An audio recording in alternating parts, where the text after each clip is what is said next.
Is someone listening? Okay. Oh voilà, quand faut commencer, faut commencer. Donc alors, la semaine dernière, je vous ai proposé de faire une foire aux questions sur Instagram. Et donc, vous avez été juste hyper nombreux à répondre. J'ai reçu des milliers de questions dans les heures qui ont suivi. Et j'étais hyper surprise et hyper contente à ce sujet. Donc voilà, j'ai décidé de découper cette vidéo en 3 parties. Donc la première partie va être consacrée à la danse sportive, ma carrière de compétitrice, voilà, de danseuse sportive. La deuxième partie va être consacrée à plus mon côté vie personnelle, voilà, ce que je montre pas forcément sur les réseaux sociaux. La dernière partie va être consacrée à Danser avec les stars, donc voilà, l'émission auquel j'ai participé pendant 4 ans. Une année en tant que danseuse additionnelle et 3 ans en tant que coach. Voilà, donc avec ce qui s'est passé la semaine dernière, c'est l'occasion d'en parler, de vous dévoiler quelques petits secrets. Et puis voilà, passer un bon moment et surtout répondre à toutes les questions que vous vous posez. On est parti. Ok, bon, j'ai trié un peu les questions. Donc, première question. De la part de Usher, peut-être. Coucou Marie, quand as-tu commencé la danse? Qu'est-ce qui t'a donné la motivation de progresser chaque jour où tu danses? Moi, ça fait 1 an que je danse et j'essaye encore et encore. Tu m'inspires et tu me donnes envie de faire encore plus pour devenir une danseuse expérimentée. Je t'adore, passe une bonne journée. Donc déjà, merci pour ta question. Quand j'ai commencé la danse à l'âge de 3 ans. Donc j'ai commencé par du modern jazz, tout simplement parce que je dansouillais tout le temps, voilà, dans le salon. Dès qu'il y avait de la musique, mes parents me voyaient danser, donc ils se sont dit, bon, on va inscrire à l'école de danse de ma ville, donc à Saint-Nazaire. J'ai dansé donc modern jazz jusqu'à mes 12 ans, sauf que à 8 ans, j'ai commencé la danse de salon, voilà. J'ai commencé la danse de salon d'une manière un petit peu pas originale, mais c'est rigolo. Je suis allée à un forum des associations dans un tout petit village à côté de là où j'habitais à l'époque. Et dans ce forum des assos, il y avait un groupe de retraités de danse de salon qui faisait une démonstration de danse de salon. Et là, j'avais 8 ans. Et donc là, j'ai dit à ma mère, quand j'ai vu ça, c'est ça que je veux faire et tout. Donc ma mère, elle était un peu choquée, je pense. Et donc, l'année d'après, j'ai commencé à faire des danses de salon, voilà, avec ce groupe de retraités. Bon, ils étaient peut-être pas tous retraités, mais ils étaient pas tout jeunes, quoi. Donc voilà, j'ai commencé à l'âge de 8 ans. Et donc, j'ai fait la danse de salon pendant 2 ou 3 ans, peut-être, je sais plus. Donc voilà, à Saint-André-des-Eaux dans le 44. Et donc toi qui essayes depuis 1 an encore et encore, et bien je te conseille de continuer.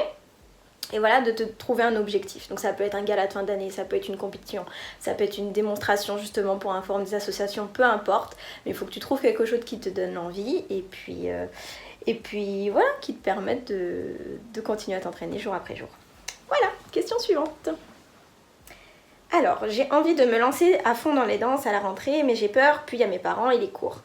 De la part de Alaise Gonze. Voilà. Donc c'est vrai que forcément, quand on a envie de se lancer dans une activité à fond qui nous passionne, ça peut faire peur aux parents parce que c'est quelque chose qui prend du temps, c'est un sport. Donc à partir du moment où on veut faire de la compétition, ça prend du temps, il y a des entraînements, il y a des compétitions le week-end. Après, c'est à toi de voir avec tes parents si tu as la motivation nécessaire pour étudier en parallèle de tes entraînements.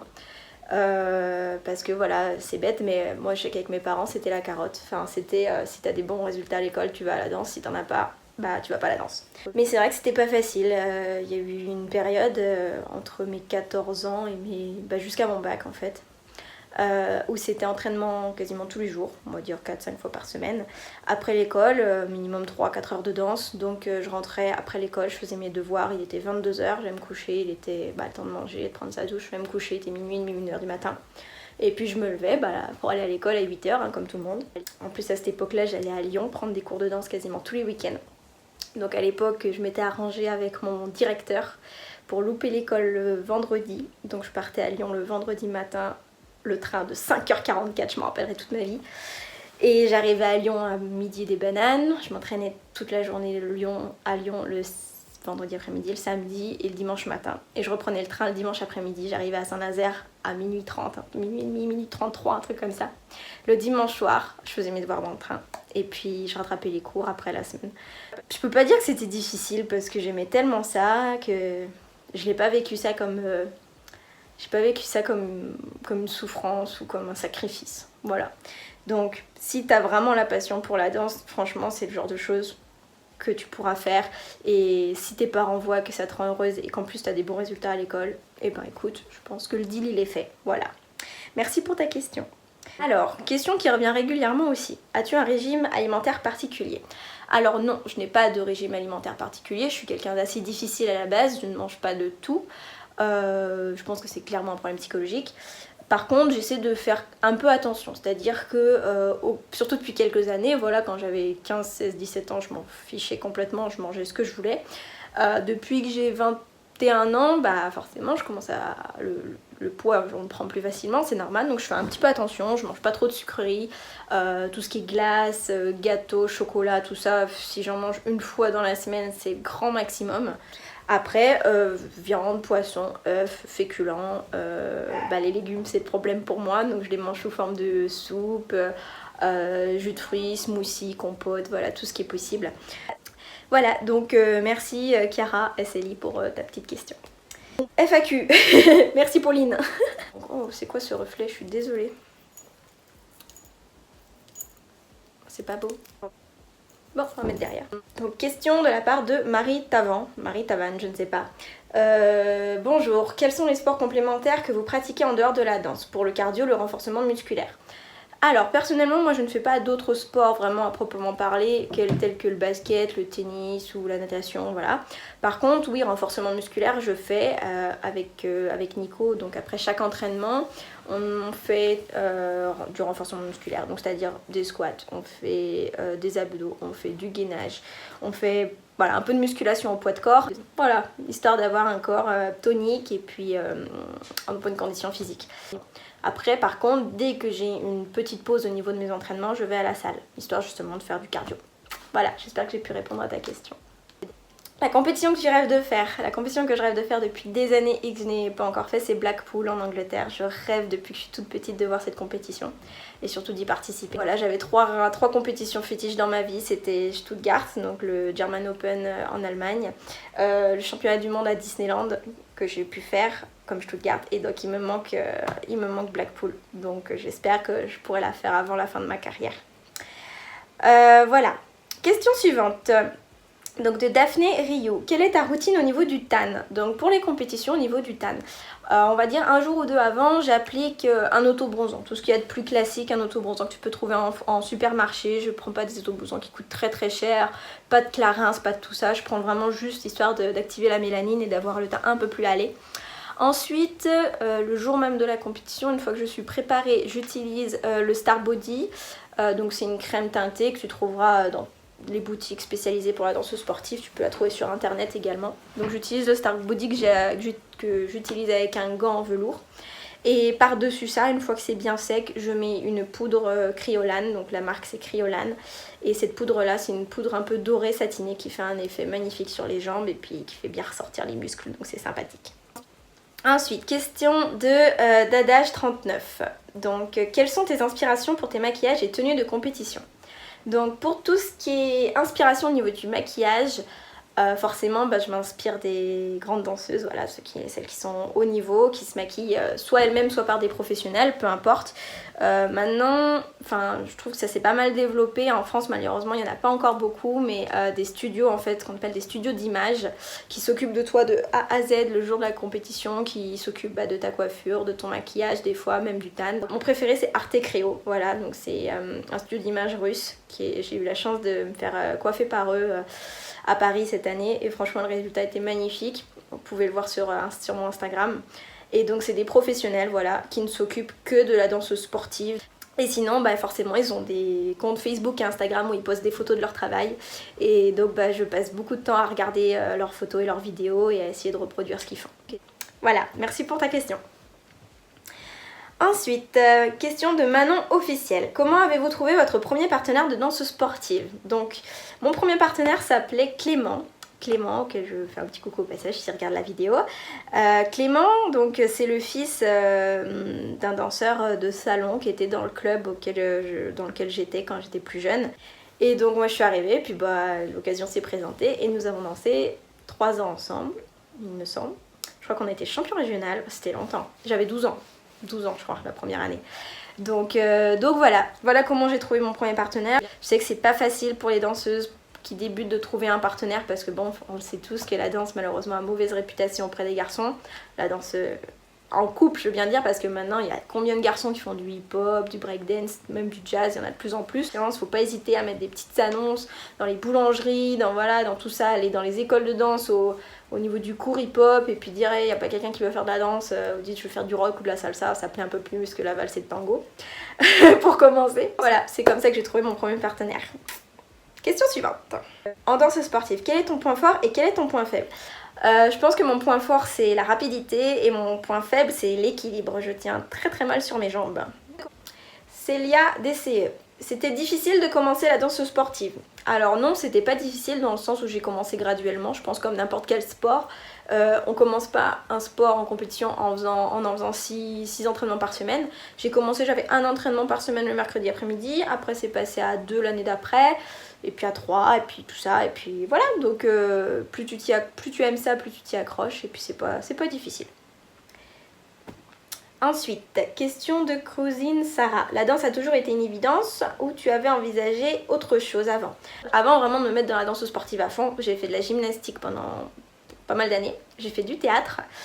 Quand je faisais du théâtre, j'ai eu la chance de participer à un court-métrage quand j'étais petite et une pièce aussi, une pièce de théâtre qui a été au Festival d'Avignon, quand on a joué à Nantes, à Angers, voilà, dans pas mal de petites villes comme ça. Ouais, il y a eu une époque où le théâtre me plaisait bien aussi et je savais pas trop. Et puis donc à l'époque, je faisais modern jazz et théâtre et gym. Puis après, j'ai découvert la danse sportive et puis tout ça. On passe à la question de Sarah Brézet. As-tu eu des blessures? Quoi? Donc oui, j'ai eu une blessure, mais qui n'est pas forcément une grosse blessure, mais bon, ça m'a bien embêtée quand même. J'ai eu une entorse, une bonne entorse à la cheville droite, il y a 3 ans de ça, qui m'a empêchée de danser pendant un bon mois et demi. J'ai dû annuler des stages, plein de choses à cause de ça, et je me suis bêtement fait mal à la cheville en faisant le ménage. J'étais debout sur un tabouret en train de dépoussiérer en haut de mon armoire. Et bah, quand je suis descendue du tabouret, mauvaise réception et la cheville tordue, ça a gonflé immédiatement, et, ça a saigné quoi à l'intérieur. Donc béquille, attelle et puis rééducation et puis tout ce qui va avec parce que ouais, j'ai bien douillé. Aujourd'hui j'ai encore des douleurs à cette cheville là. Mais ça m'handicape pas, voilà, c'est largement supportable. Alors, question de Amandine HLG. Donc, comment peut-on suivre tes compétitions? Est-ce qu'il y en a une prochainement en France? Sinon, t'es la meilleure, j'ai hâte de te voir en août. Donc, merci Amandine pour ta question. Oui, on se voit en août à Saint-Nazaire sans doute pour le stage chez Hélène Danse Fusion. Donc comment peut-on me suivre au niveau des compétitions? Actuellement c'est compliqué étant donné que je fais pas mal de compètes dans les pays de l'Est et en Russie. Une compète en France normalement au mois de novembre, il y en aura une à Paris sans doute, la Saphir Cup à Ponto Combo. Donc je donnerai toutes les informations sur Instagram concernant cette compétition et donc voilà.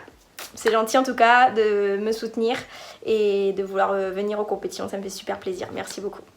Question de Marie-Denis Goffan. Alors donc déjà merci petite pépette parce que ça me fait super plaisir que vous me souteniez, que vous créez des petits comptes comme ça, c'est trop mignon, vraiment j'apprécie tout le travail que vous faites, donc merci beaucoup.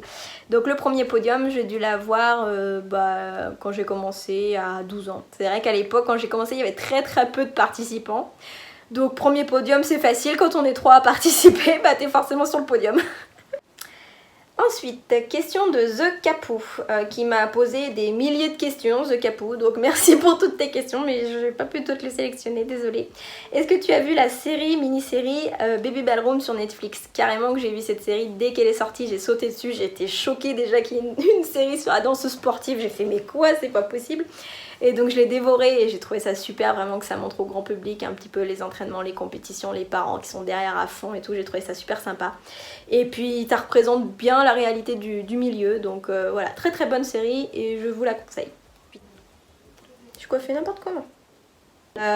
Combien as-tu d'entraînements de danse par semaine? Donc alors ça dépend vraiment de nos déplacements, des compétitions, de la période de l'année. Quand je suis arrivée au mois de février ici en Russie, c'était 6 entraînements par semaine. avec des très grosses journées avec ton entraînement perso, tes cours particuliers, le cours collectif et le practice derrière. Donc le practice, c'est tous les danseurs qui effectuent leur programme de compétition. Donc vraiment conditions compétition, on est je ne sais pas combien sur la piste et puis musique à fond et puis tu donnes tout quoi. Donc vraiment c'était la grosse période, ça a duré comme ça vraiment à fond je dirais pendant 4 mois. Après là on a commencé à un petit peu ralentir parce que le couple est un peu plus stable, on commence à avoir bien nos chorégraphies, donc on est passé à 5 entraînements par semaine, donc ce qui est déjà pas mal, toujours avec le même système de cours particuliers, de cours collectifs. Et puis après donc je sais pas si vous avez vu un de mes blogs, mais on a ce qu'on appelle des training camps. Assez régulièrement, on essaie d'en faire un tous les 1 mois et demi à peu près. Donc un training camp c'est quoi? C'est un stage en fait, si vous voulez, c'est un stage intensif où des professeurs viennent d'autres villes ou d'autres pays, donc généralement des professeurs d'assez haut niveau. Et donc c'est une semaine où tu prends des cours à fond, où tu t'entraînes comme un fou, où tu as une ambiance de folie le soir parce que tu as des gros practices, des gros entraînements collectifs. Et puis des cours collectifs aussi avec d'autres professeurs qui viennent d'ailleurs, donc c'est hyper enrichissant, tu rencontres plein de monde, plein de danseurs, c'est hyper sympa. Par contre c'est très dur physiquement parce que ça commence tôt le matin, ça finit tard le soir. C'est tous les jours pendant une semaine sans arrêt. Question de Frenchic29, tu as acheté tes robes ou ce sont tes sponsors qui te les donnent? Alors actuellement j'achète toutes mes robes. J'ai eu des sponsors il y a quelques années de ça avec qui ça se passait très bien. J'ai eu un très bon sponsor sur Paris qui est Acapulco Paradiso, donc si jamais vous voulez faire des robes je vous invite à aller chez eux. Aussi quand tu vois la championne du monde avec une robe de telle marque, t'as envie d'avoir cette marque là aussi. C'est bête mais c'est comme ça. Donc aujourd'hui j'achète mes robes en Russie chez l'un des meilleurs créateurs du monde et ça coûte cher, je dois le dire. Après je les revends un petit peu moins cher, donc je réinvestis au fur et à mesure, voilà, c'est comme ça. Mais voilà, donc j'ai eu les deux, j'ai eu des sponsors, aujourd'hui j'achète mes robes et ça me va très bien comme ça. Question de Sonia Pépu, ou Pépou, je sais pas comment on dit, à quand un stage sur Perpignan? Quand vous m'invitez, parce qu'il faut savoir que les stages, c'est pas nous qui décidons où nous allons, en tout cas pour ma part, je ne contacte pas les écoles ou quoi pour donner des stages. J'y vais quand on me contacte, quand l'école est intéressée par mes services. Donc si tu connais une école de danse sur Perpignan, tu peux leur proposer, et puis s'ils sont intéressés, ils m'envoient un petit mail, mon adresse est sur Instagram, voilà. Question de The Capou, qui est celle-ci hyper rigolote. Quelle est la question la plus saugrenue qu'on t'ait envoyée? Une fois, on m'a demandé d'envoyer mes chaussures de danse usagées. Et le mec, vraiment ça devait être un malade mental parce qu'il a bien précisé avec les odeurs et les traces de transpiration et tout. Mais vraiment j'étais choquée, j'ai envoyé le screenshot à toute ma famille, à mes amis parce que ça m'a fait trop rire. Je dis mais en fait le mec, ah oui, et en plus de ça il avait dit oui c'est pour donner à des associations ou quoi, mais je pense que c'était surtout un gros pervers qui était fanatique des pieds et qui avait juste qu'une envie, c'était de renifler mes chaussures. Bref, ça c'était vraiment le truc le plus bizarre. Alors, question de Bingo Dals. Alors, au passage, j'adore ton compte, tu fais des petits jeux qui sont super sympas, donc contenu, voilà, moi j'aime bien regarder ton compte. Peux-tu expliquer comment il faut faire pour participer au championnat de France? Donc déjà, pour participer au championnat de France, il faut être licencié à la Fédération française de danse sportive. Il existe plusieurs fédérations de danse et la fédération qui organise le championnat de France, c'est la FFD. Voilà. Donc pour participer au championnat de France, il y a un minimum de 2 Coupes de France ou 3, je ne sais plus le règlement cette année, à faire. Il me semble que c'est 3 maintenant. 3 Coupes de France à participer dans l'année et il me semble le championnat régional également. Voilà. Et puis voilà, bonne chance. Alors question suivante de Dals Famille. Coucou, continueras-tu tes vlogs? On les adore. Alors oui, je continuerai les vlogs. On a eu l'idée avec Nico il y a peu de temps, on en a préparé 2 ou 3 je crois. Et en fait, c'est pourquoi on a eu l'idée, simplement parce que j'avais plein de questions sur mon Instagram. De coucou, comment ça se passe, voilà, je voudrais faire de la danse sportive mais je sais pas comment ça se passe, voilà, tout ça. Donc on s'est dit, allez, on va filmer justement notre training camp qu'on a eu à Napa, dans le sud de la Russie. Et en fait, on a eu des retours de fou, franchement je suis super contente, je vous remercie, pas mal de vues en peu de temps alors que j'avais une chaîne YouTube à 200 abonnés, enfin voilà, donc rien du tout. Et puis simplement on s'est pris au jeu et on kiffe vraiment faire ça. Donc là on a un autre training camp à Moscou dans 15 jours, donc on va filmer le training camp et on part tout de suite en compétition derrière en Estonie, donc on va aussi filmer la compétition en Estonie. Donc voilà, le prochain vlog est prévu et puis oui, on n'a pas l'intention d'arrêter ça, voilà. Je pense que la lumière change. Bon, tant pis, on s'en fiche. On est entre nous. Donc maintenant que la première partie concernant danse sportive, compétition, carrière sportive tout simplement voilà est terminée, nous allons passer à la deuxième partie de la vidéo qui est plutôt le côté vie personnelle. Question de Clotilde Danse. Et tu as fait quoi comme études, diplôme, parcours? Alors, bon tout en primaire on s'en fout, maternelle encore, pardon, je dis on s'en fout, ça va? On s'en fiche? Ok. primaire, collège, on s'en fiche. Ensuite, j'ai été en lycée général à Saint-Nazaire. J'ai fait seconde générale. Après, j'ai fait première terminale STG comptabilité finance des entreprises. J'ai eu mon bac en 2012 avec mention assez bien. Donc bon, voilà. Au passage, c'est pas non plus exceptionnel, mais à l'époque, vu que j'avais la danse, machin, tout ça, j'étais même pas sûre d'avoir mon bac, donc j'étais très contente. Et suite à ça, j'ai fait un CAP esthétique, cosmétique en 1 an.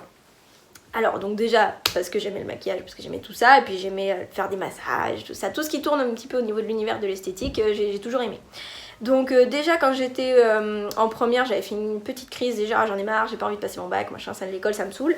Et puis mes parents m'ont dit non, tu passes ton bac et après tu fais ce que tu veux. Donc j'ai passé mon bac, j'ai eu mon bac et après je suis partie en CAP esthétique à Nantes, j'ai eu mon CAP esthétique. Après j'ai travaillé un petit peu en institut, en parfumerie, après ça j'ai créé mon institut à domicile, voilà, chez moi. Donc j'ai été auto-entrepreneur, j'ai créé mon institut à domicile, ça c'était avant Danse avec les stars.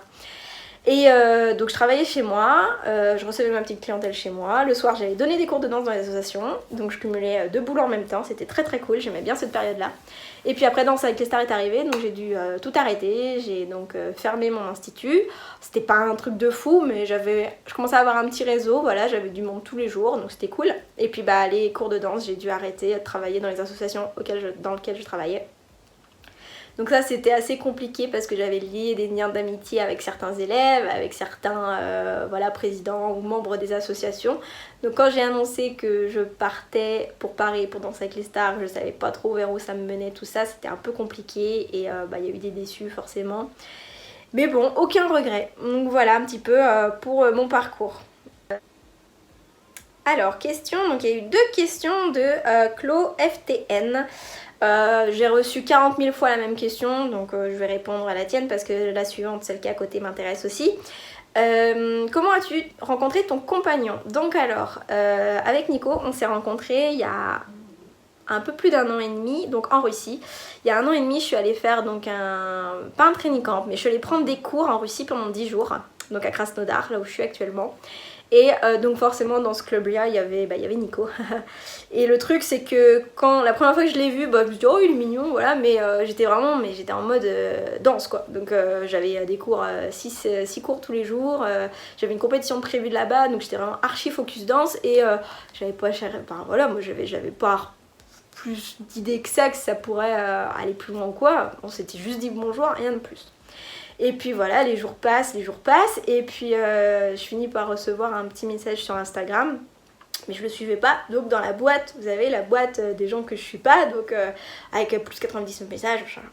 Et puis là, donc déjà cette boîte-là, j'y vais assez rarement, j'y vais pas tous les jours. Et là, je vois Nicolas Yefimkov, machin, je fais, ah, il y a le gars mignon de la salle de danse qui m'a envoyé un petit message et tout. Le truc c'est qu'à l'époque on avait tous les deux un niveau d'anglais mais allez 3e quoi, donc assez compliqué pour parler. Mais il y avait un truc, voilà, il y a eu un truc dans le regard, je sais pas. Et donc on a commencé à parler, forcément traducteur, machin, donc tu finis par progresser. Et puis, je souris, désolée, enfin non, enfin c'est trop cool. Et donc on s'est revus juste le dernier jour avant que je reparte en France. Donc il me dit est-ce que j'aimerais bien te revoir et tout, parce qu'il était parti en compète entre temps, donc c'était pas vu tous les jours à la salle de danse, bref. Et donc le dernier jour avant que je rentre en France, il me dit j'aimerais bien te revoir et tout, parce et là-bas ils sont fans de karaoké en Russie, donc il me dit bon bah allez on va faire un karaoké et tout. Et puis on avait prévu de faire un karaoké avec les autres Français avec qui j'étais venue aussi faire ce stage. Donc on s'arrange et tout, puis il revenait de sa compétition, il est venu au karaoké avec sa valise, il sortait de l'avion, il est même pas rentré chez lui, il est venu directement sur le lieu du karaoké, faut pas me louper, c'est trop chou. Et on a passé une super soirée, voilà, on a chanté, on a beaucoup discuté forcément comme on pouvait avec nos téléphones dans les mains pour essayer de s'expliquer un peu nos vies. Et puis pour la petite histoire aussi, ce qui nous a un petit peu rapprochés aussi, c'est que Nico a fait aussi de la télé en Russie, il a fait So You Think You Can Dance, enfin l'équivalent là-bas. Donc vous savez, enfin je sais pas si tout le monde en a conscience ou pas, mais dès que tu fais un peu de la télé ou un truc un peu en dehors du commun, les gens peuvent changer un peu leur comportement et tu sais pas trop si les gens sont des fois intéressés ou pas. Et la première chose qui m'a plu avec Nico, c'est que déjà, quand on s'est vu la première fois, il ne savait pas du tout que j'avais fait de la télé, il ne savait pas du tout qui j'étais, rien. Et en plus de ça, je suis arrivée dans un club où tout le monde était super fort, mais bien meilleur que moi. Donc moi, j'étais genre la danseuse pas la plus nulle du club, mais presque. Donc déjà, je me suis dit, bon, le gars doit pas être trop intéressé. Et puis en plus de ça, on avait un sujet de conversation supplémentaire qui était le monde de la télé. Donc tous les deux passionnés de danse plus le monde de la télé, voilà, ça a créé pas mal de sujets de conversation et on s'est trouvé pas mal de points communs. Suite à ça, donc je suis rentrée en France, voilà, on a continué à échanger quelques petits messages, mais voilà, j'étais persuadée que je le reverrais jamais de ma vie, et puis voilà. Et puis malheureusement, on n'a pas su couper la conversation, ça a duré tous les jours, pendant 1 mois et demi. Et puis après, ça a été FaceTime, après voilà, tout ça. Et puis pour la petite histoire, après, au bout d'1 mois et demi, il me dit Marie, j'ai une compétition au Portugal dans 15 jours. On me propose de faire pour prendre les billets, on me propose une escale de 9h à Paris, je crois, 9 ou 10h à Paris. Si je prends ce billet-là, est-ce que tu viendras me voir à Paris? Parce que j'habitais à Lyon à l'époque. J'habitais à Lyon, mais le jour de sa compétition, j'étais en show à Toulouse. Bref. Et donc là j'ai dit ouais, je vais venir quoi. Donc lui a pris ses billets pour aller au Portugal en passant par Paris. Et moi le lendemain de mon show, au lieu de rentrer sur Lyon, je suis allée à Paris. Et donc on a passé une journée de fou à Paris. Enfin une journée de fou, un truc tout simple quoi. Enfin on a fait nos touristes, on a fait la Tour Eiffel, notre premier bisou en haut de la Tour Eiffel. Ça c'était cool. Et puis voilà, on a fait le Louvre, on s'est baladé, Champs-Élysées, la journée est passée super vite et puis le soir retour à l'aéroport et puis la séparation quoi. Et puis donc suite à ça, malheureusement on a bien compris qu'il y avait... malheureusement, non, heureusement, on a compris qu'il y avait un petit truc qui se passait entre nous et puis qu'on voulait pas lâcher l'affaire tous les deux. Et donc on a commencé à essayer de s'organiser pour se voir le plus souvent possible dans les compétitions. Donc moi j'allais l'encourager en compétition pas mal au niveau de l'Est, de l'Europe de l'Est. Lui dès que j'avais... il est venu sur Danse avec les stars, ou dès que j'avais un événement il essayait de venir en France le plus souvent possible. Donc ça a duré comme ça pendant 10 mois. Voilà, relation à distance pendant 10 mois. Qu'est-ce que je peux dire des relations à distance? Si t'as des points en commun, si t'as plein de choses à te raconter et voilà, il n'y a pas de problème en fait parce que t'es tellement occupée. Enfin moi pour ma part j'étais très occupée avec Dals, avec la tournée il n'y avait pas, mais avec tout ce qui était workshop, show, tout ça, compétition. Lui pareil de son côté, au final ça nous arrangeait pas mal en fait de se prévoir des moments, des week-ends, des 3-4 jours où on était que tous les deux et on faisait rien. Donc ça c'était très très cool. Et puis donc ça a duré comme ça pendant 10 mois. Et puis donc au mois de décembre l'année dernière, ce qui a fait que je suis en Russie aujourd'hui, il s'est séparé de sa partenaire de l'époque de compétition. Donc moi j'avais un partenaire aussi qui est William. Et donc il m'a dit Marie, j'aimerais bien danser avec toi maintenant. Et là j'ai fait oh papa, qu'est-ce qui se passe? Parce que Nico, pour la petite histoire, il est bien meilleur que moi en termes de niveau, de classement au niveau des compétitions. Donc déjà moi j'étais avec lui, je lui ai toujours dit je danserai jamais avec toi parce que je m'estimais pas assez forte et puis parce que voilà, j'ai jamais été en couple avec un de mes partenaires, jamais de ma vie. Donc pour moi c'était pas deux choses qui étaient liables, de pouvoir avoir une relation amoureuse avec son partenaire. Je sais que ça se fait, il y a des couples avec qui ça marche très bien, la preuve en est aujourd'hui. Mais à l'époque pour moi c'était non, je veux pas mélanger la danse et ma vie privée. Donc voilà. Et là je me suis dit, donc j'avais pas encore repris la compétition avec mon partenaire de l'époque suite à Danse avec les stars. Et là je me dis, mais en fait si je dois faire un changement dans ma vie, c'est maintenant. C'est pas une fois que j'aurai commencé ma saison de compète avec mon partenaire, parce que c'est pas correct en fait de commencer de faire 1-2 compètes, de te préparer pour ton championnat de France et puis d'arrêter au bout de quelques semaines, non. Donc là j'ai fait ok, j'ai pris ma décision en une nuit, j'ai pas dormi de la nuit et là j'ai dit on y va, c'est parti. Donc j'ai malheureusement dû annoncer la mauvaise nouvelle à mon partenaire qui a retrouvé une partenaire tout de suite. Donc ça c'est le côté qui m'a vraiment soulagée parce que forcément j'en étais pas bien, j'en ai forcément pleuré toutes les larmes de mon corps parce que je suis pas quelqu'un qui aime faire du mal aux gens. Enfin je pense qu'il doit y avoir des gens comme ça mais en tout cas c'est pas mon cas. Donc voilà, j'en étais très très malheureuse et au final il a trouvé une très très bonne partenaire avec qui je pense que ça se passe bien, ça a l'air, donc je suis assez contente à ce sujet. Au final on a tous les deux gagné au change. Et puis donc arrivé en Russie, le temps de faire les papiers, donc j'ai un visa humanitaire et sport.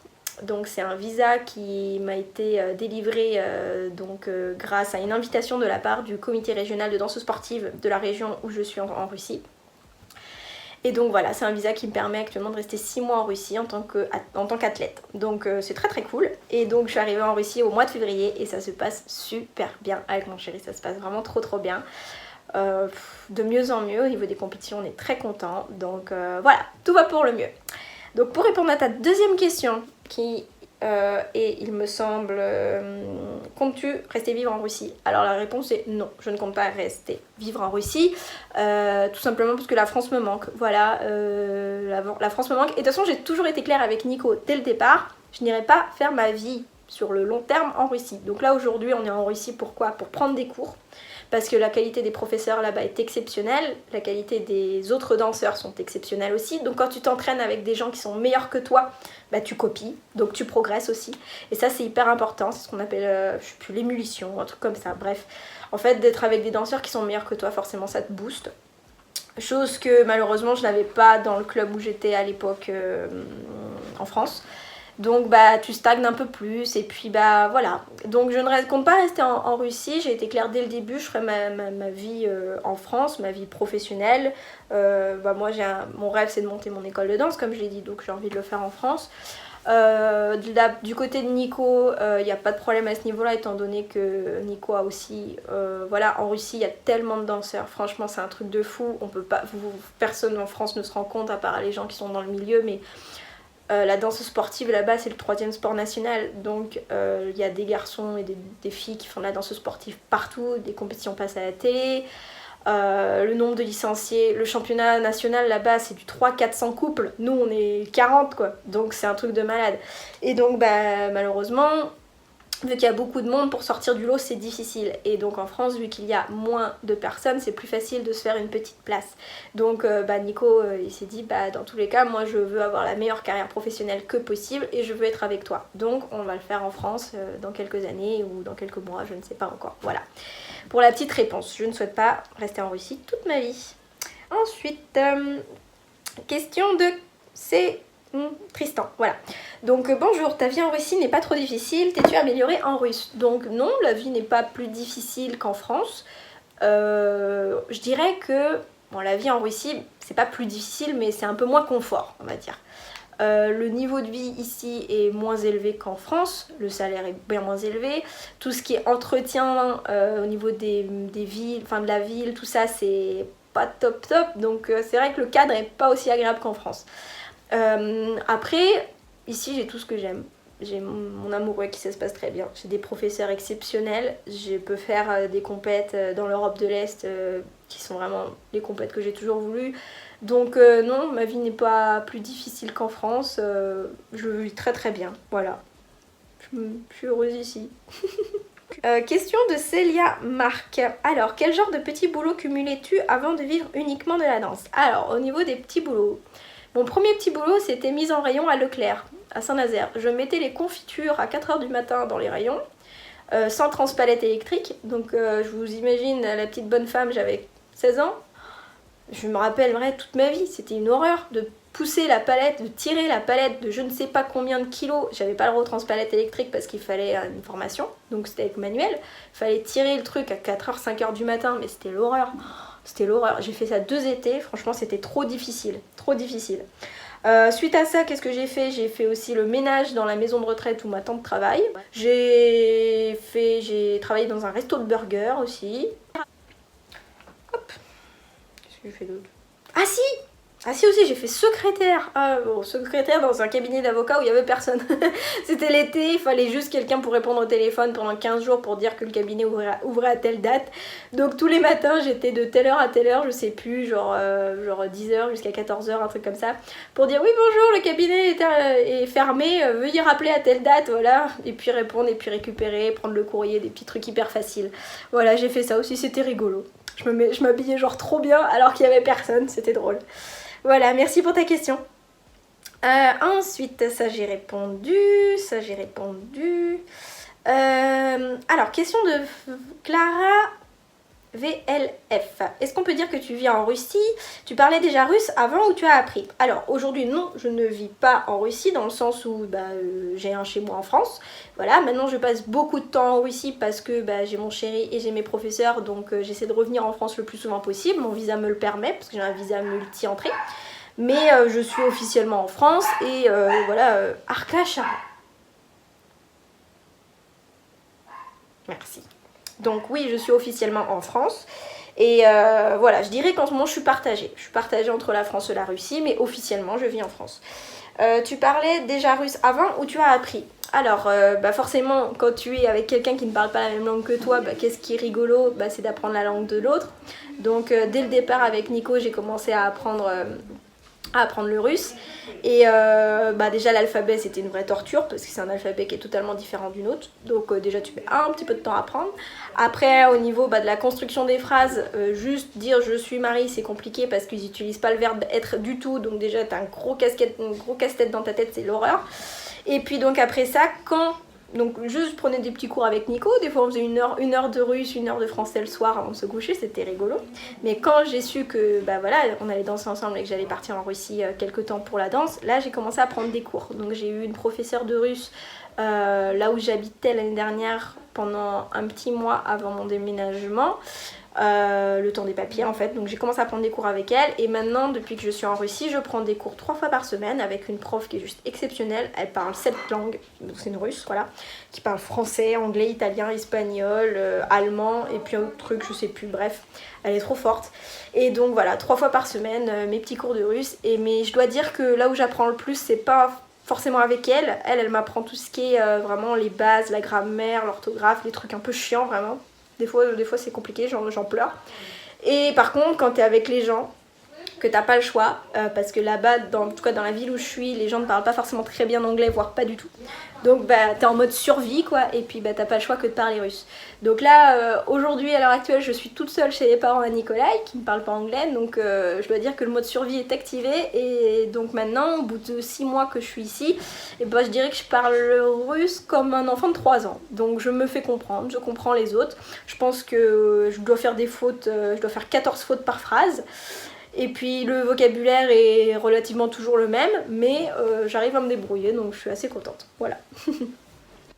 Ah oui, maintenant. Question de Freddy LBR. Est-ce qu'il y a un équivalent de Danse avec les stars en Russie? Alors oui, il y a un équivalent de Danse avec les stars en Russie, cependant ce n'est pas du tout populaire comme en France.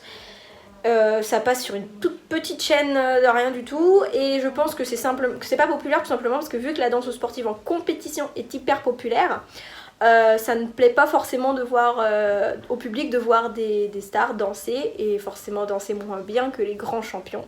Donc voilà, pour la petite réponse c'est oui, mais ça marche pas. Voilà.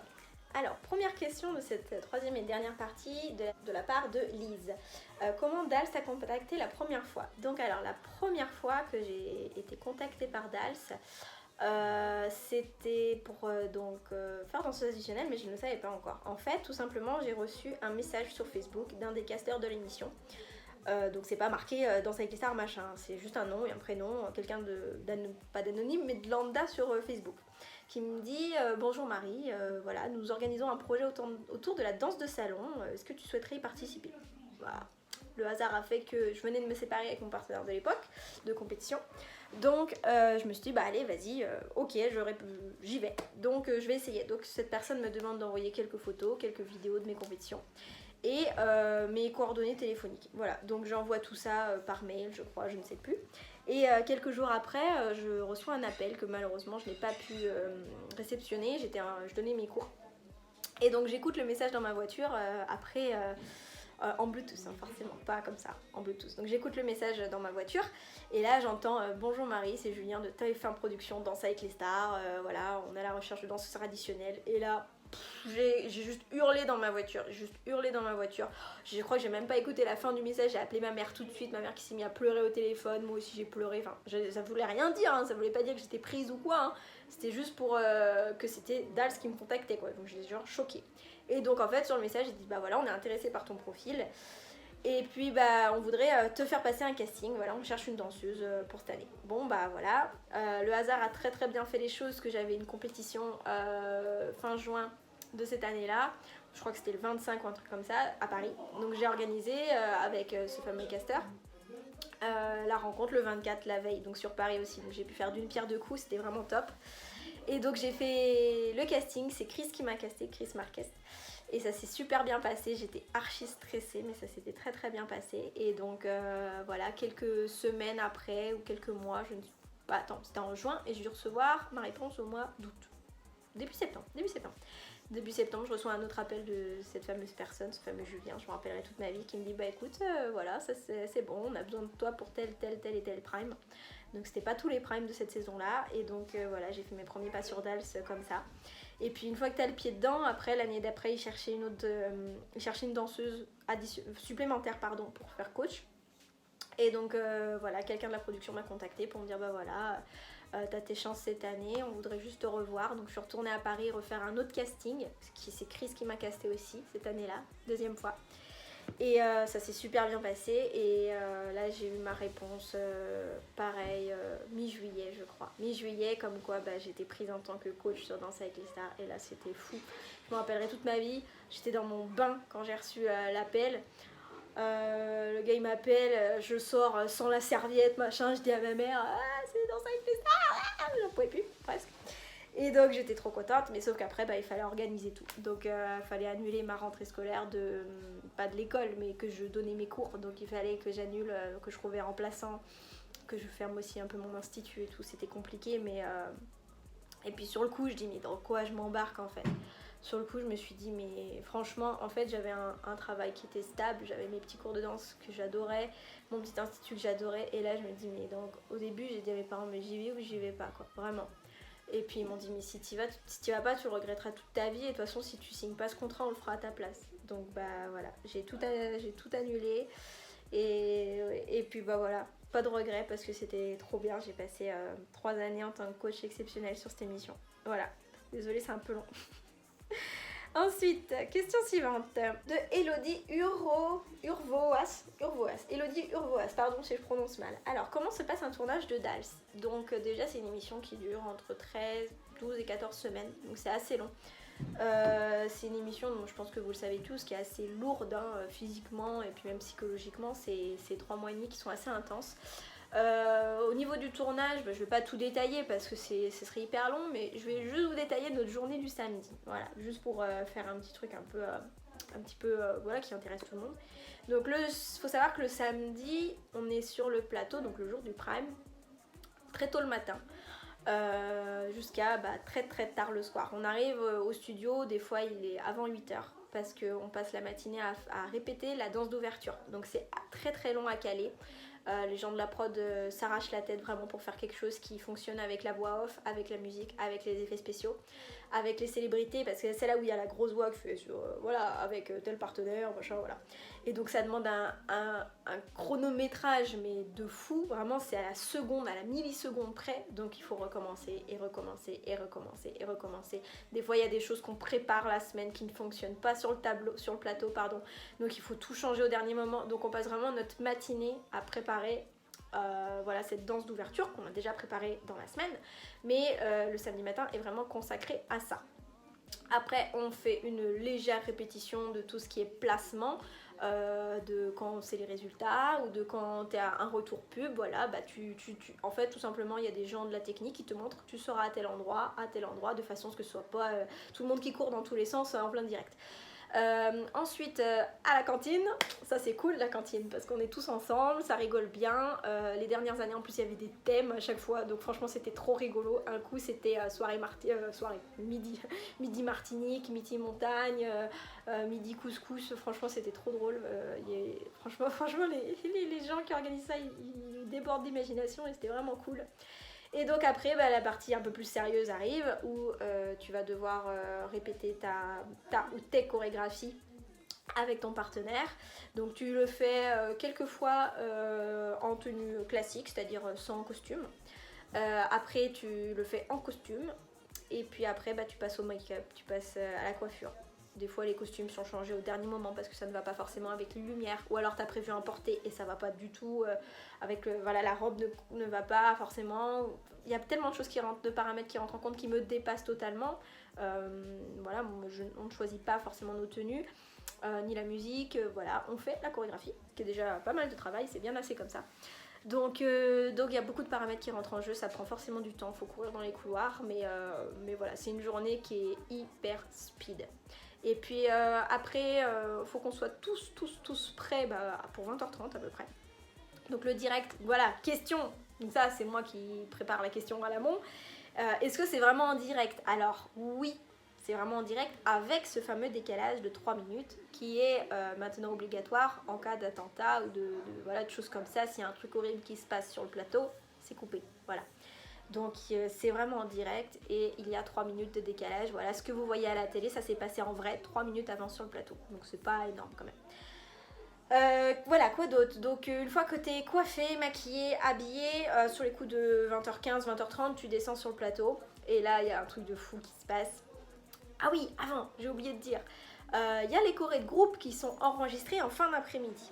Donc voilà, en fin d'après-midi, donc c'est-à-dire sur 18h30, 19h, juste avant que tout le monde aille manger le repas du soir, les danseurs pros enregistrent les chorés de groupe s'il y a, ou alors ce qu'on appelle la danse de variété, donc quand il y a un chanteur qui vient, parce que ça c'est la seule danse qui n'est pas en direct sur l'émission, parce que vous imaginez bien que quand tu viens de danser avec ta célébrité, t'as une tenue et il te faut 12 secondes pour changer de tenue et aller sur le plateau, ce n'est pas possible. Donc cette danse de groupe est préenregistrée en fin d'après-midi, voilà. Donc voilà, on enregistre cette choré de groupe en fin d'après-midi, après on va manger et après on est prêt pour le plateau. Et donc comme je disais là, c'est le feu qui commence parce qu'il y a un chauffeur de salle qui met l'ambiance, mais un truc de fou sur le plateau. À l'époque quand il y avait Sandrine Quétier, elle nous faisait une chanson en live. Généralement un truc bien rock'n'roll, c'était le feu, mais j'en ai des frissons juste à en parler, c'était vraiment trop bien. Puis après quand le direct commence, tout s'enchaîne à une vitesse, vous imaginez même pas. Peut-être que des fois c'est un peu long pour vous devant votre télé avec les pubs, avec voilà, les délibérations des fois qui durent. Franchement, ça passe à une vitesse. Ta soirée, là, t'es 20h30, minuit 30, ça passe comme ça. Franchement, tu vois rien. Tu vois rien, t'as le stress, t'es avec ton partenaire, t'es hyper concentré. C'est un truc de fou. C'est la magie du plateau, quoi. Franchement, même si c'est hyper dur, hyper lourd, les entraînements, j'y reviendrai après. Mais franchement, ton prime du samedi soir, c'est un truc de fou. Les émotions, ça... Voilà, il n'y a pas de mots pour décrire ça, c'est vraiment trop bien. Et donc voilà, une fois que le prime est terminé, à minuit 30 à peu près, après il y a le retour, je veux dire il y a la deuxième partie. Alors là c'est rigolo parce que généralement c'est les bêtises qu'on a fait dans la semaine, donc ça passe vite aussi. Et puis après ça, généralement on se retrouve tous pour boire un petit coup, voilà, une petite coupette ou simplement discuter, débriefer de ce qu'on a fait dans la semaine. Et puis de l'élimination qu'il y a eu malheureusement, parce que tous les semaines il y a quelqu'un qui doit partir et ça c'est un peu chiant.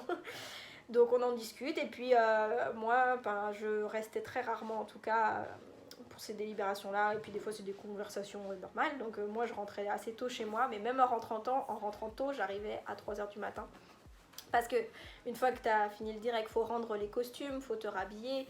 Le studio est pas dans Paris, c'est assez loin donc quand tu veux rentrer chez toi, tu as facilement 3/4 d'heure de voiture.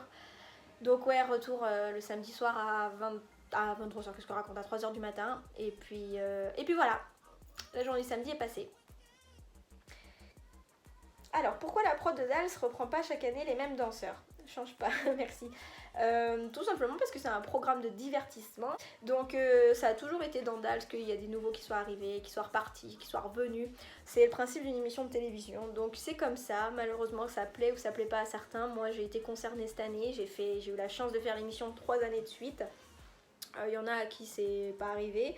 Donc je suis très chanceuse de ça et puis je respecte ce choix. Voilà, moi j'ai eu la chance de ne pas avoir que Dals dans ma vie. Donc en fait en gros je fais une pause Dals pour me consacrer à une autre partie de ma vie. Donc voilà pourquoi, tout simplement. Alors, s'il te propose de revenir, donc toujours The Capou qui revient, s'il te propose de revenir la saison d'après, accepterais-tu? Forcément que j'accepterais. Il n'y a pas de raison que je n'accepte pas. Ça s'est très très bien passé ces 4 années avec la production. Et même quand j'ai appris que malheureusement je ne ferais pas l'émission cette année, ils m'ont dit que voilà, que je ferais toujours partie de la famille de Dals et qu'ils étaient très très contents de mon travail. Que voilà, il y avait des raisons en interne qui faisaient que je n'étais pas sur l'émission cette année, mais qu'ils feraient très certainement appel à moi prochainement, et donc si ça se fait, je le ferai avec grand plaisir, voilà. Deuxième partie de ta question, excuse-moi, quel est ton plus beau et mauvais souvenir sur Danse avec les stars? Mon plus beau souvenir, je pense que c'est la finale avec Lenny Kim, donc la deuxième partie de la finale, là on fait notre danse un peu, je sais pas comment ils ont appelé ça, le freestyle je crois, ou la danse de rédemption, je sais pas ça. Ça c'était vraiment cool parce qu'on savait que c'était la dernière fois, pas de notre vie, mais la dernière fois de l'émission qu'on danserait ensemble. Et bon, avec Lenny Kim ça a été très très fort, et ça l'est toujours aujourd'hui, on s'entend très très bien et on se donne toujours des nouvelles, donc ou alors on se revoit quand on peut, mais ouais, c'était vraiment fou quoi. Il y avait les larmes aux yeux et puis la chair de poule juste avant d'entrer sur scène, et puis ouais, c'était vraiment mon plus beau souvenir, je dirais que c'est ça, avec mon premier prime aussi qui était très fort en émotion, mais parce que j'étais très très stressée, je dirais que j'ai pas pu apprécier de la même manière. Et mon plus mauvais souvenir, je sais c'est quoi, c'est ma gamelle avec Jean-Phi au premier prime l'année dernière. Ce porté-là, je l'ai fait mais des centaines de fois dans ma vie, c'est un truc tout con, pardon, deuxième fois. C'est un truc tout bête, pardon. C'est un truc tout bête, et ce jour-là, je crois que j'étais tellement motivée que j'ai donné trop d'élan pendant ma roue et je me suis gamellée le ventre à plat devant tout le monde, voilà. devant 5 millions de personnes le samedi soir. Et donc, pour le coup, je pense m'être pas trop mal rattrapée. J'ai fait la comédie derrière, et puis voilà. Mais c'est sûr que il y a eu des articles après et tout. Franchement, c'était bizarre, je ne garde pas un bon souvenir. Mais bon, je crois que c'est arrivé à tous les danseurs, ou pas loin, donc il fallait que ça arrive un jour, et c'est fait. Ensuite, question suivante de Nikoshi. De quel danseur t'es-tu senti le plus proche et pourquoi? Alors, ça aussi, c'est quelque chose. Je pense que je me suis bien entendue avec tout le monde. Enfin, bon, en tout cas, j'ai jamais eu de problème avec personne. Mais la personne avec qui j'ai lié un peu plus de liens et avec qui je prends plus de nouvelles régulièrement, c'est Fauve. Tout simplement parce qu'on a des affinités, voilà, qui se sont faites. Et puis, on a des petits points communs au niveau de nos goûts musicaux, des choses comme ça, voilà. Et puis, Fauvette est aussi une compétitrice dans l'âme, comme moi. Donc, c'est vrai qu'on s'entend très très bien à ce sujet-là. Et donc, voilà, dès le départ, à l'époque, elle jugeait. Et donc moi je venais d'arriver en tant que petite danseuse, la petite nouvelle, voilà, et elle est venue me voir tout de suite, ouais, super sympa, et puis voilà, on se donne toujours des nouvelles régulièrement, on s'appelle, et puis voilà, c'est un amour. Gros bisous à toi si tu regardes. Alors, comment enchaînes-tu la fin de Dals avec ta saison de danse sportive, je suppose? Donc, question de Clem, Gintota. Alors, les 2 dernières années, ça a été assez compliqué parce que j'essayais un petit peu de garder mon côté compète en même temps que danser avec les stars. Donc, ça m'est arrivé donc, de m'entraîner les dimanches, les lendemains de prime, avec mon partenaire qui montait sur Paris, ou alors même moi, ça m'est arrivé de descendre, de faire l'aller-retour dans la journée. Sur Lyon à l'époque.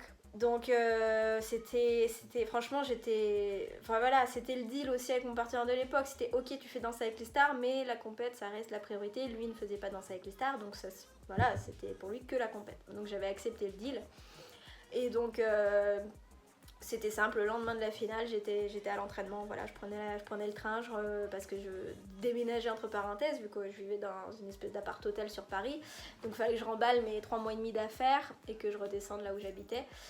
Et donc voilà, le lendemain j'étais à l'entraînement, et puis après, même pendant la tournée, j'avais réussi à négocier mon contrat de façon à ne pas faire les dates de tournée les jours de compète très importantes, c'est-à-dire le championnat régional et les Coupes de France. Donc ça fait, je crois que j'ai loupé 2 dates de week-end.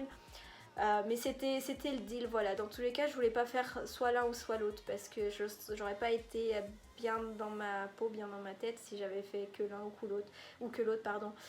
J'ai besoin des deux, j'ai besoin de ce côté compète et j'ai besoin de ce côté chaud. Donc c'était le deal, et ça s'est très très bien passé comme ça. Après, forcément, j'étais extrêmement fatiguée par tous ces déplacements, et puis par le manque de repos, parce que quand t'es au boulot du lundi au samedi soir, donc danser avec les stars, avec une pression de fou sur tes épaules, et que tu as entre 4 et 8 heures d'entraînement par jour, et que le dimanche faut rempiler niveau compétition, déjà changer les chorégraphies dans ta tête, te mettre vraiment en mode pas chaud mais en mode compète, technique, tout ça, et puis ton partenaire est là-bas et on s'entraîne fort parce que voilà, on s'est pas vu depuis 15 jours donc là t'as pas le choix de tout donner, donc tu donnes. Il y a des jours, il y a des soirs, j'ai bien dormi j'ai bien dormi pendant cette période là. Voilà, donc comment ça s'enchaîne. Et puis une fois que Danse avec le Star est terminé, et ben entraînement normaux, enfin tous les jours, compétition normale. Et puis Dals, l'année prochaine, voilà. Les danseurs de Dals t'ont parlé après la nouvelle. Question de LHB008. Donc oui, forcément, en fait, faut savoir qu'on n'est pas au courant de qui fait et qui ne fait pas, à part ceux qui sont en contact entre eux, voilà. Mais moi, pour ma part, je ne savais pas qui faisait, oui ou non, l'émission cette année. Et donc je ne l'avais dit à personne aussi, que malheureusement j'avais eu un appel de la prod en me disant que ce serait pas pour cette année pour moi. Donc tout le monde, quand j'ai mis mon post en fait sur Instagram, c'est là que mes collègues l'ont appris. Donc j'ai reçu pas mal de messages et d'appels en disant mais c'est quoi cette blague et tout. Je dis non, c'est pas une blague, c'est normal. Enfin c'est normal, pas forcément, mais voilà, c'est le cas. Donc après on en a discuté entre nous, mais tous m'ont dit qu'ils étaient assez tristes et déçus que je ne sois pas sur l'émission cette année, mais je leur ai dit à une prochaine fois, voilà, tout simplement. Alors, combien de temps dure un training dans Dals? C'est intensif comme programme. Question de Miss Didine. Oui, c'est très intensif comme programme, parce qu'il n'y a pas que des entraînements justement. Au départ de l'émission, nous avons 4 heures d'entraînement prévues quotidiennement, du lundi au vendredi. Ensuite, en plus de ça, vous savez qu'il y a les ITV, donc c'est là où on est sur le canapé et puis on répond à des questions, voilà, c'est dans le petit magnéto avant la danse. Avec ça, au début de saison, il y a tout ce qui est shooting photo pour les stars, des interviews personnelles, des trucs pour la presse et tout, donc c'est hyper lourd. Donc 4 heures d'entraînement, c'est déjà pas mal, plus le jour du samedi. Au bout de quelques semaines, on passe un peu plus, on passe entre 6 et 8 heures par jour, donc là c'est juste énorme quand elle est dedans, 8 heures par jour, auxquels s'additionnent les ITV et auxquels s'additionnent les shootings, les essayages de costumes, tout ça. Donc tu arrives facilement à des journées bien à rallonge. Et puis la semaine de la finale, tu comptes pas tes heures en fait. Tu comptes pas tes heures. C'est juste que tu arrives le matin, tu repars tard le soir. Et puis tu gères tes pauses un peu comme tu le veux. Donc voilà, tu bosses. Et tu bosses encore. Jusqu'à ce que c'est fini. Parce que quand c'est fini pour de bon. Ça aussi c'est quelque chose. Je fais un petit aparté, mais ça aussi c'est quelque chose vraiment qu'on se rend pas compte. Mais le jour où Dals s'arrête, c'est la dépression totale parce que pendant 3 mois et demi, t'as été sous pression, en mode turbo-réacteur à tout donner. En tout cas pour ma part, ça n'a pas été trop le cas. Ça a été juste la première année de Dals parce que je n'avais pas de partenaire de compète, donc j'ai fait un break. La saison avec Artus, le lendemain avec Lenny et avec Jean-Philippe c'était différent, mais la saison avec Artus, le lendemain de Dals, je suis rentrée chez moi à Saint-Nazaire. Ça a été la dépression totale parce que je ne savais plus quoi faire, j'attendais la tournée, donc j'avais 1 mois à rien faire. Donc là c'était déjà avec toutes les émotions que tu t'es pris dans la tête pendant 3 mois et demi parce que c'est ta première exposition médiatique, plus finale avec Artus, truc que je ne supposais pas du tout. Donc c'était vraiment la douche froide et ça a été grosse dépression mais pendant quelques jours. 1 semaine, 2 semaines, et puis après tu reprends ton petit rythme normal. Mais quand tu passes de tout à rien du jour au lendemain, c'est vrai que ça fait bizarre. Donc on s'en rend pas forcément compte, mais après Dals peut être aussi un petit peu difficile à gérer émotionnellement. Voilà. Question toute mignonne de Danse avec des Nitsa. Quel est ton plus beau cadeau que tu aies reçu d'un ou d'une fan? Alors, c'est vrai que sur la tournée ou pendant les workshops, vous êtes toujours hyper généreux avec nous, vous nous faites des petites surprises, des petits cadeaux et ça c'est trop chou. Donc le plus beau cadeau, je peux pas forcément dire parce que voilà, vous avez tous été super imaginatifs entre les bouquins, les tableaux, les peluches, les machins. Franchement, vous savez que moi je garde tout chez moi. J'ai une grande valise qui est remplie de toutes vos lettres, tous vos petits cadeaux que je n'utilise pas parce que des fois, ça m'est arrivé de recevoir un peu de maquillage ou des bougies ou des choses comme ça. Donc ça, c'est des choses que j'utilise, mais ce qui n'est pas utilisable, voilà, même pour Lilout. Vous lui offrez des doudous, mais je reçois des doudous pour Lilout, elle est trop contente. C'est elle qui en profite. Et donc voilà, je mets tout ça dans une petite valise chez moi et... c'est pas contre vous, mais j'essaie de pas trop regarder régulièrement parce que j'ai envie d'ouvrir ça dans quelques temps, dans quelques années et de me dire ah ouais c'était cool, tu vois, c'est juste pour pas l'ouvrir trop régulièrement. et pour garder le côté un peu magique de la chose. Donc voilà, c'est dans ma valise, dans le placard, et peut-être que dans 10 ans, dans 20 ans, dans 40 ans, quand je serai une grand-mère, et ben je regarderai ça en pleurant. Donc voilà, merci encore pour tous vos petits cadeaux, et franchement, sachez que ça me fait toujours super plaisir, même si je prends pas forcément le temps, parce que dans les workshops il y a beaucoup de monde, donc je prends pas forcément le temps de l'ouvrir devant vous, machin, tout ça, mais en tout cas, je l'ouvre avec grand plaisir, et je le garde précieusement chez moi. Voilà. Alors combien de temps pour créer une chorégraphie? Question de Sarah LBD. Donc alors ça dépend vraiment, il n'y a pas de règle parce que ça dépend forcément vu que c'est quelque chose d'artistique, ça va au niveau de l'inspiration, de la musique que tu reçois. Donc nous on reçoit nos musiques, en tant que danseur pro on reçoit nos musiques le dimanche pour avoir une chorégraphie prête le lundi en fait, donc quand tu commences ton training avec ta star. Donc ça dépend, il y a des chorégraphies que j'ai fait en 2 heures, il y en a d'autres que j'ai pas pu faire tout le dimanche parce que j'étais pas assez inspirée ou trop fatiguée ou voilà, donc c'est assez aléatoire, mais je dirais que, allez, on va faire une moyenne, 3-4 heures. Alors, question toujours de The Capou qui revient, t'as posé des questions hyper intéressantes, j'avais envie de toutes les prendre mais je peux pas. Est-ce que tu regardes des dalles avant d'être danseuse, d'y être danseuse? Alors j'ai regardé la première saison de Dals quand c'est sorti parce que c'était assez ouf quand c'est arrivé, il y avait voilà, j'ai plein un truc sur la danse sportive, la danse de salon, trop bien et tout, donc j'ai regardé la première saison et puis après malheureusement j'ai arrêté parce que le samedi soir j'étais souvent en compétition, donc forcément je pouvais pas regarder, donc puis le replay n'existait pas forcément à l'époque non plus en saison 2, donc 2-3, donc non, je regardais pas spécialement beaucoup malgré que j'ai suivi quand même la saison 1. Ensuite question de Agathe TF. Que retiens-tu de Danse avec les stars et est-ce que tu gardes contact avec tes anciens partenaires, Artus, etc. Alors j'ai gardé de très bons contacts avec tous mes partenaires sauf Artus. Il y avait un article qui est sorti il y a l'année dernière je crois, sur le fait que justement nous n'avions pas gardé contact. Avec Artus on a vécu une aventure qui était hyper... c'était l'ascenseur émotionnel. Franchement les premières semaines ça s'est super bien passé entre nous. On rigolait très très bien, enfin franchement on s'attendait pas, en tout cas pour ma part je m'attendais pas à avoir ce résultat là de la part voilà, du public et tout, c'était trop cool, même les juges nous encensaient donc c'était chouette.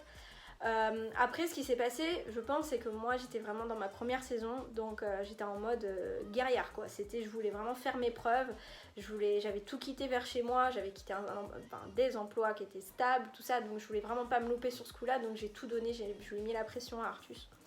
Et tout simplement parce que je suis perfectionniste aussi et que j'aime le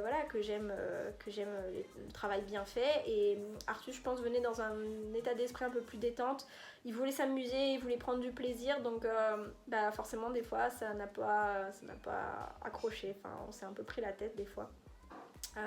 Moi je voulais faire plus compliqué, travailler et lui en plus de ça continuer sa carrière d'humoriste à côté, donc je pense qu'il y avait un petit peu trop pour lui et puis au bout d'un moment ça a clashé, donc on a quand même joué le jeu jusqu'à la fin. Ouais, le soir après la finale on s'est dit au revoir et puis voilà, malheureusement nous n'avons pas pris de nouvelles de nous deux, enfin l'un et l'autre après ça. Ça c'est le petit côté un peu tristounet de la chose, mais après ça il y a eu Lenny Kim et il y a eu Jean-Phi, et avec je pense que Jean-Phi il a vécu un peu la même chose. Je lui ai mis la pression de fou le pauvre. Mais avec Lenny Kim non, c'était différent parce que Lenny il est dans le même état d'esprit que moi, c'est un jusqu'au boutiste, c'est un perfectionniste, c'est un gros travailleur et puis il était très talentueux. Donc je me suis éclatée avec lui, je pouvais aller toujours plus loin dans ce que je voulais. Il arrivait à me faire un truc, je compliquais la chose, je lui ajoutais des détails techniques qui des fois on n'a pas forcément vu sur le plateau à cause de l'angle des caméras, à cause des costumes, ou que ça passait pas le jour J, mais il était capable de me faire des fous, mais il aurait fait de la danse sportive en compète, il aurait été trop fort franchement. Donc voilà, avec Lenny ça a été, voilà, j'ai trouvé un peu mon alter ego au niveau de la chanson, voilà, quelqu'un qui aime ce qu'il fait, qui est très passionné, qui est un très gros travailleur. Et voilà, aujourd'hui on garde de très bonnes relations, on s'appelle régulièrement, on prend des nouvelles, on s'encourage dans ce qu'on fait respectivement. Et ça reste pour moi l'une des plus belles rencontres de ma vie, vraiment, ça reste Lenny. Et puis Jean-Phi également, avec qui j'ai passé une super saison, on a fait 6 primes ensemble. C'était pas facile parce que franchement on s'en est pris plein la tête, que ce soit par les médias ou que ce soit même par les juges des fois, parce que faut dire ce qui est, hein, la danse est innée ou ça ne l'est pas. J'ai eu quelqu'un pour qui la danse était innée l'année d'avant, Jean-Phi avait un peu plus de difficultés, mais franchement on n'a pas démérité, il travaillait comme un fou, il répétait chez lui, Le soir après les entraînements, il avait sa carrière en plus à côté, entre ses spectacles et la radio. Il a travaillé comme un malade et j'ai essayé de l'accompagner le mieux que je pouvais en essayant de le pousser au maximum, mais sans faire péter la soupape de sécurité, quoi. Donc voilà, il a tout donné, puis on est après ça. Ça, c'est le petit côté un peu tristounet de la chose, mais après ça, il y a eu Lenny Kim et il y a eu Jean-Phi, et avec, je pense que Jean-Phi, il a vécu un peu la même chose. Je lui ai mis la pression de fou, le pauvre. Mais avec Lenny Kim, non, c'était différent, parce que Lenny, il est dans le même état d'esprit que moi, c'est un jusqu'au boutiste, c'est un perfectionniste, c'est un gros travailleur, et puis il était très talentueux. Donc je me suis éclatée avec lui, je pouvais aller toujours plus loin dans ce que je voulais. Il arrivait à me faire un truc, je compliquais la chose, je lui ajoutais des détails techniques qui des fois on n'a pas forcément vu sur le plateau à cause de l'angle des caméras, à cause des costumes, ou que ça passait pas le jour J, mais il était capable de me faire des fous, mais il aurait fait de la danse sportive en compète, il aurait été trop fort, franchement. Donc voilà, avec Lenny, ça a été. Voilà, j'ai trouvé un peu mon alter ego au niveau de la chanson. Voilà, quelqu'un qui aime ce qu'il fait, qui est très passionné, qui est un très gros travailleur. Et voilà, aujourd'hui on garde de très bonnes relations, on s'appelle régulièrement, on prend des nouvelles, on s'encourage dans ce qu'on fait respectivement. Et ça reste pour moi l'une des plus belles rencontres de ma vie, vraiment, ça reste Lenny. Et puis Jean-Phi également, avec qui j'ai passé une super saison, on a fait 6 primes ensemble. C'était pas facile parce que franchement on s'en est pris plein la tête, que ce soit par les médias ou que ce soit même par les juges des fois, parce que faut dire ce qui est, hein, la danse est innée ou ça ne l'est pas. J'ai eu quelqu'un pour qui la danse était innée l'année d'avant, Jean-Phi avait un peu plus de difficultés, mais franchement n'a pas démérité, il travaillait comme un fou, il répétait chez lui. Le soir après les entraînements, il avait sa carrière en plus à côté, entre ses spectacles et la radio.